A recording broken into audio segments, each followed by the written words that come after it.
T'es-tu déjà senti incertain quant à tes capacités ou t'es-tu constamment comparé aux autres? Aujourd'hui, nous allons changer cela.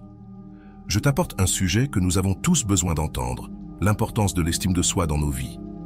Cela n'affecte pas seulement notre bien-être émotionnel, mais aussi nos relations et notre expérience quotidienne.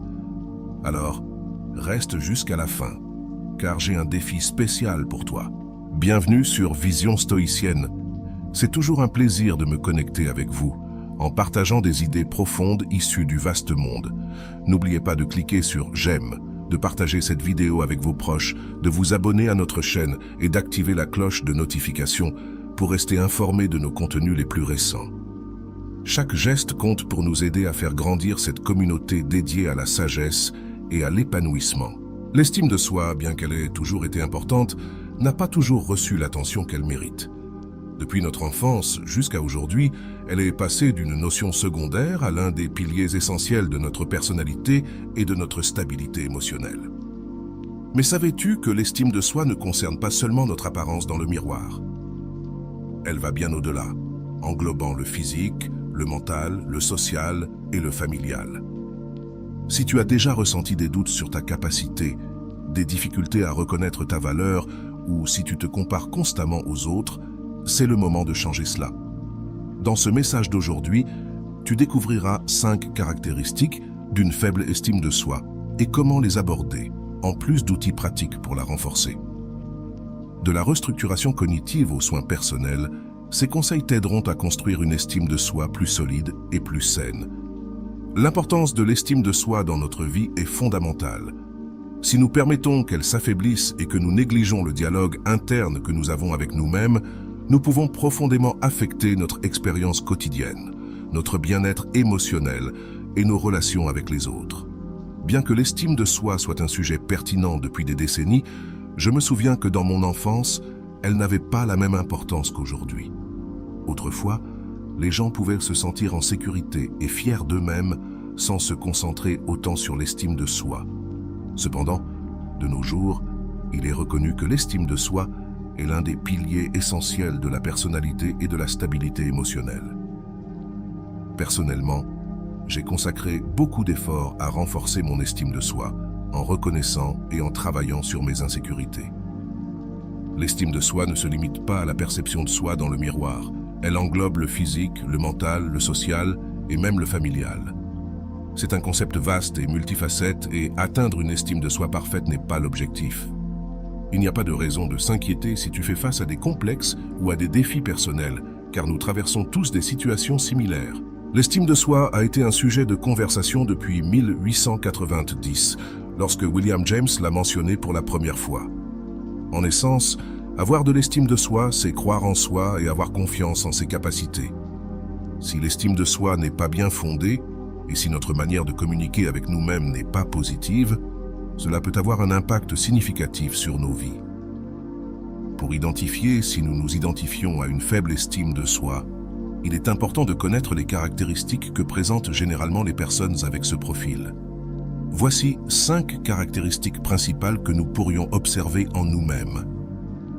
La première est le doute sur tes capacités. Tu as tendance à ne pas reconnaître ou à ne pas valoriser tes propres réalisations et compétences, te sentant moins capable que les autres. Cela peut te pousser à éviter des défis ou à renoncer à des opportunités par peur d'échouer. La deuxième caractéristique est la difficulté à reconnaître ta propre valeur.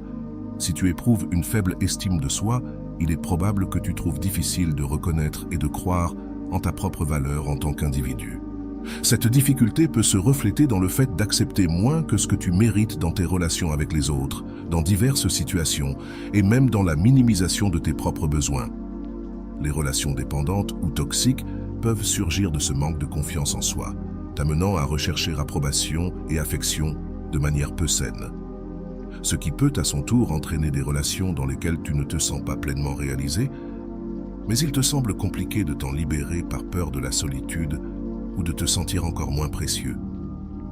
La troisième caractéristique ou signe de faible estime de soi est les conflits internes et la critique constante. Une voix intérieure négative peut t'inonder de critiques et de jugements sur toi-même, qui peuvent être l'écho de commentaires négatifs reçus dans le passé ou une manifestation de tes propres peurs et insécurités. Cela peut déclencher un cycle de dévalorisation et de doute. La quatrième caractéristique ou signe de faible estime de soi est la tendance à se comparer aux autres sur les réseaux sociaux, où l'exposition constante au succès d'autrui peut induire des comparaisons qui nuisent encore plus à l'estime de soi. Il est important de se rappeler que tout ce qui est montré sur les réseaux sociaux n'est pas représentatif de la réalité et que se comparer constamment aux autres peut être nuisible. Parfois, se déconnecter des réseaux sociaux et ne pas les prendre trop au sérieux peut être ce qu'il y a de plus sain. L'estime de soi implique de se sentir à l'aise tant dans la solitude que dans l'interaction avec les autres.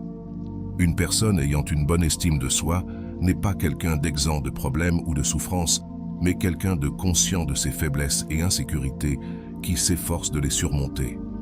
Il s'agit davantage d'être authentique et résilient face aux défis de la vie que d'être parfait. Une caractéristique marquante d'une estime de soi équilibrée est la capacité d'être réaliste et de garder les pieds sur terre sans se mentir à soi-même. On n'obtient pas toujours le résultat souhaité, mais maintenir une attitude réaliste peut apporter beaucoup de paix en termes d'estime de soi.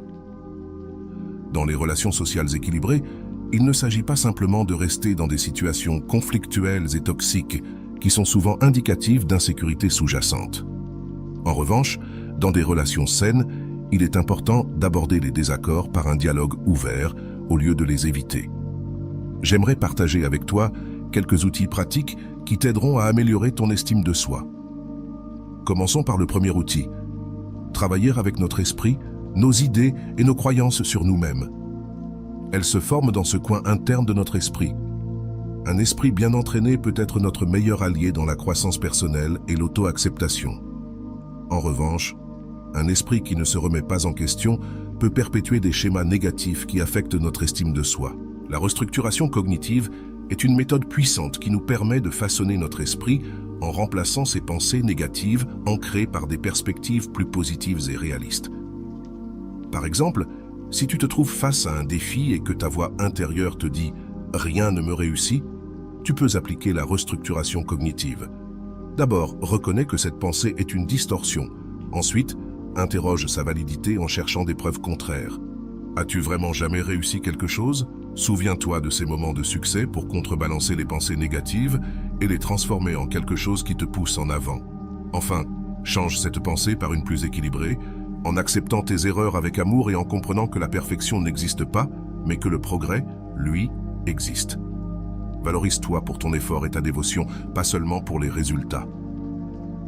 En continuant avec le deuxième outil, il est important d'accepter à la fois nos forces et nos faiblesses en adoptant une vision plus détendue et réaliste de l'estime de soi. La clé ne réside pas dans le fait de se conformer et d'accepter les circonstances telles qu'elles sont, mais dans l'honnêteté envers nous-mêmes concernant nos capacités. En reconnaissant nos forces et nos faiblesses, ne pas être compétent dans un domaine ne signifie pas que nous ne pouvons pas nous améliorer. Cela signifie simplement que nous ne devons pas nous punir pour cela. C'est similaire à un oiseau essayant de nager dans l'océan. Bien qu'il puisse rencontrer des difficultés en raison de sa nature volante, dans son élément naturel, l'air, il est agile et majestueux. De la même manière, chacun de nous excelle dans son environnement. Spécifiquement, prenons Roger Federer, la légende du tennis, comme exemple de l'importance de nous concentrer sur nos forces. Lorsqu'on lui a demandé pourquoi il se concentre sur le développement de ses forces plutôt que sur le travail de ses points faibles, il a expliqué qu'il préfère perfectionner ce qu'il fait déjà bien, car cela l'a mené au succès et lui a permis de se démarquer dans le monde du tennis. Cette mentalité repose sur l'idée que, en nous concentrant sur nos forces, nous pouvons atteindre l'excellence. La stratégie de Federer n'implique pas d'ignorer nos faiblesses, mais plutôt d'investir pour améliorer nos compétences les plus solides, afin de compenser les domaines où nous sommes moins compétents. En nous concentrant sur nos forces, nous augmentons notre confiance et notre motivation, ce qui est fondamental pour rester persévérant et engagé envers nos objectifs. La leçon que nous enseigne Federer est la suivante. Avoir une bonne estime de soi ne signifie pas corriger chaque défaut, mais plutôt valoriser ce dans quoi nous excellons réellement. Au lieu de nous lamenter sur nos faiblesses, pourquoi ne pas mettre en avant nos forces? En le faisant, nous brillerons et nous nous sentirons bien dans notre peau. Nous avons tous quelque chose dans lequel nous sommes bons. Et c'est cela que nous devons célébrer et pousser à son maximum. La troisième clé pour renforcer ton estime de soi est de pratiquer l'auto-soin dans différents domaines de ta vie. Sur le plan mental, apprendre à dire non est essentiel pour prendre soin de soi. Dire non quand c'est nécessaire est une façon de respecter ses propres besoins et son temps, montrant que ses intérêts sont également importants. Si tu trouves difficile de te refuser, tu peux commencer progressivement, en pratiquant avec des situations simples. Cette habitude t'aidera à renforcer ton estime de soi avec le temps. Sur le plan spirituel, te connecter à ta spiritualité peut se manifester de diverses manières, comme méditer, se promener dans la nature ou prier. Trouve des activités qui te font sentir en paix et connecté avec toi-même, ainsi qu'avec quelque chose de plus grand que toi.